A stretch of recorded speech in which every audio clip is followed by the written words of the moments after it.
நம்ம இன்னைக்கு ரெகுலரா சொல்றதுதான் இதுதாங்க இன்னர் பால் ஜாயின் ரேக்கண்ட்னு சொல்லுவாங்க. இது ஃபெயிலியர் ஆயிருச்சு அப்படின்னா எப்படி இருக்கும் அப்படின்னா அங்க பாத்தீங்களா விட்டா விழுதா, இதை புதுசு ரீப்ளேஸ் பண்ணதுக்கு அப்புறம் என்ன டிஃபரெண்ட் அப்படின்னு பாத்துடலாம். இது வந்து ஃபெயிலியர் ஆகுறதுனால என்ன ப்ராப்ளம்னா டயர் வந்து இன்னர்ல வியர் ஆகுங்க.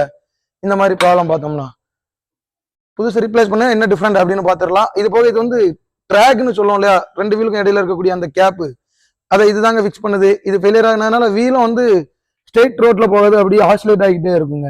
புதுசு ரீப்ளேஸ் பண்ணக்கிறது எப்படி இருக்குன்னு பாத்துடலாம்.